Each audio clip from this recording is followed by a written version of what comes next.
नमस्कार साथियों, हमारे चैनल सक्सेस स्टेप्स क्लासेस के मध्य प्रदेश पर्यटन सीरीज में आपका स्वागत है। आज हम लोग मध्य प्रदेश के खरगोन जिले यानी पश्चिमी निमाड़ में स्थित महेश्वर के बारे में चर्चा करेंगे, जिसमें यहाँ पर किस वंश का शासन रहा और क्या क्या इसकी खासियत यह विस्तार से समझेंगे। तो चलिए साथियों, शुरुआत करते हैं, ज़्यादा समय ना खराब करते हुए, क्योंकि महत्वपूर्ण जानकारी रहेगी। और इसके बाद हम लोग मध्य प्रदेश के जो पर्यटन का एक वीडियो अलग से और बनाएंगे, उसमें पूरे वीडियो को एक साथ में डिस्कस करेंगे, क्योंकि ये अलग अलग इसलिए बनाया जा रहा है ताकि आपको जानकारी विस्तार से समझ में आए और कहाँ पर स्थित है यह भी समझ में आए। तो चलिए शुरुआत करते हैं। उससे पहले आपसे एक निवेदन है, इस YouTube चैनल पर आप नए हो तो सबसे पहले इस चैनल को सब्सक्राइब करें और वीडियो को जो पास में बेल आइकन है उसके प्रेस करें।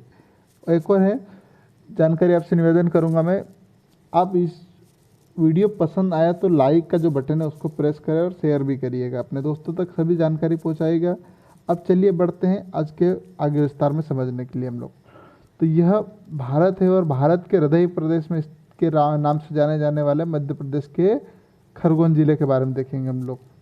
तो चलिए खरगोन जिले के बारे में देखते हैं। उससे पहले आपको मध्य प्रदेश के बारे में बताऊंगा। 1 नवंबर 1956 को भोपाल राजधानी के रूप में इसकी स्थापना हुई थी। शिवराज सिंह चौहान यहाँ के मुख्यमंत्री है और लालजी टंडन के स्थान पर, जिनका हाल ही में देहांत हो गया, इनके स्थान पर आनंदीबेन पटेल को राज्यपाल बनाया गया। लोकसभा सीटें 29 और राज्यसभा की 11 सीटें, विधानसभा की 230+1 यानी 230 निर्वाचित और एक मनोनीत सदस्य जो एंग्लो इंडियन के लिए आरक्षित रहती है। तो इस प्रकार से 230 सीटें हैं निर्वाचित और एक सदस्य है मनोनीत किया जाता है। यहाँ पर प्रमुख राष्ट्रीय उद्यानों की बात करें तो कानाकुसली राष्ट्रीय उद्यान, बांधवगढ़ राष्ट्रीय उद्यान, बन्ना, पेंच, संजय, सतपुड़ा, ये इतने राष्ट्रीय उद्यान है। और सर्वाधिक राष्ट्रीय उद्यान मध्य प्रदेश में है। इसी के साथ कानाकुसली राष्ट्रीय उद्यान मध्य प्रदेश का पहला राष्ट्रीय उद्यान है जो बाघ परियोजना में शामिल हुआ था। तो इतनी जानकारी हो गई। आगे और देखते हम लोग, तो इसका क्षेत्रफल कितना है, 3082 वर्ग किलोमीटर, पूर्व से पश्चिम 870 किलोमीटर है विस्तार और उत्तर से दक्षिण 605 किलोमीटर। यहाँ पर 5 राज्यों के साथ सीमा क्षेत्र करता है। उत्तर में उत्तर प्रदेश, पूर्व में छत्तीसगढ़, दक्षिण में महाराष्ट्र, पश्चिम में गुजरात और उत्तर पश्चिम में राजस्थान।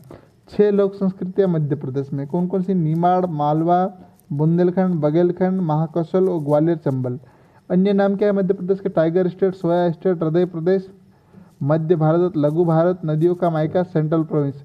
साथ ही इसलिए जल्दी पढ़ा रहा हूँ क्योंकि मध्य प्रदेश का जिक्र कई बार हो चुका है, तो इसमें करंट अफेयर में हम लोग बता चुके हैं, तो ज़्यादा समय न लेकर ये तो एक रिविजन पार्ट है, इसलिए हम लोग बताते हैं। तो चलिए आगे बढ़ते हैं। महेश्वर, जिसका इंतजार था, यह नर्मदा नदी के तट पर स्थित है। खरगोन जिले यानी पश्चिमी निमाड़ के नर्मदा नदी के तट पर महेश्वर स्थित है। यहाँ पर अहिल्याबाई होलकर और हे वंश का शासन रहा। ये प्रमुख घाटों की बात करते हैं तो यहाँ पर फणसे घाट, पेशवा घाट, अहिल्या घाट है और यह साड़ियों के लिए प्रसिद्ध है महेश्वर। तो इतनी जानकारी हो गई। यहाँ पर देखिए होलकर वंश का भी शासन रहा और हेय वंश। हेय वंश के बारे में आगे वीडियो के बारे में बात करेंगे, इसमें कुछ क्या खासियत थी तो ये भी देखेंगे। तो ये घाट भी देख लीजिएगा क्योंकि प्रश्न पूछा जा सकता है।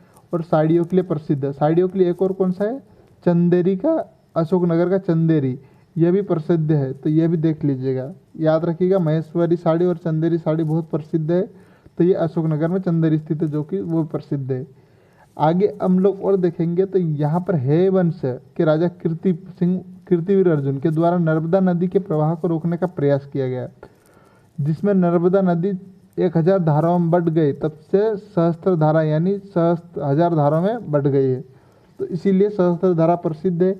आगे हम लोग सहस्त्र धारा के बारे में देखेंगे, तो यही है सहस्त्र धारा जो नर्मदा नदी विभिन्न भागों में बट चुकी थी, तो इसको 1000 भुजाओं में बट गई थी, तो इसी के आधार पर सहस्त्र धारा का निर्माण हुआ है। आगे हम लोग देखेंगे, अब ये खरगोन जिले में स्थित है, तो खरगोन जिले के प्रमुख नदियाँ कौन कौन सी, साटक, अपरवेदा और कुंदा नदियाँ। तो इतनी नदी खरगोन जिले में बहती, क्योंकि ये खरगोन जिले में महेश्वर है, तो इसके बारे में खरगोन के बारे में भी देख लेते हैं हम लोग इसी के साथ।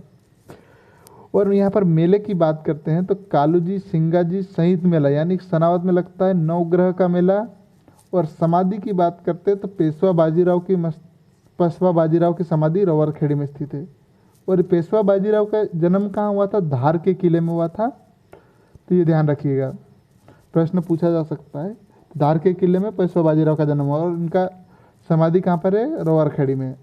आगे हम लोग और देखते हैं तो यहाँ पर प्रमुख परियोजना की बात करते हैं, बहुउद्देश्य परियोजना, तो महेश्वर परियोजना। इंदिरा सागर परियोजना, महेश्वर परियोजना, ओंकारेश्वर परियोजना को सम्मिलित किया, जिसे क्या क्या नाम से जाना जाता है? इंदिरा सागर परियोजना के नाम से जाना जाता है। ये तीनों परियोजनाओं को, महेश्वर परियोजना, ओंकारेश्वर परियोजना और इंदिरा सागर परियोजना। और इंदिरा सागर परियोजना की स्थापना कब हुई थी? 1984 में हुई थी। देजला दवड़ा परियोजना भगवानपुरा में स्थित है, जो कि कुंदा नदी पर है। साटक परियोजना साटक नदी पर स्थित है। और अपर वेदा परियोजना वेदा नदी पर स्थित है। तो साथियों, इतनी जानकारी हो गई। अब यहाँ का देश का पहला मोबाइल बैंक यहीं पर स्थापित किया गया था, खरगोन में। और मध्य प्रदेश में सर्वाधिक कपास का उत्पादन भी खरगोन में होता। तो इतनी जानकारी हो गई। अब साथियों, वीडियो पसंद आया तो लाइक और शेयर पुनः करिएगा। धन्यवाद। जय हिंद, जय Bharat. Have a nice day. आपका दिन शुभ हो। अगले टॉपिक में मिलते हैं।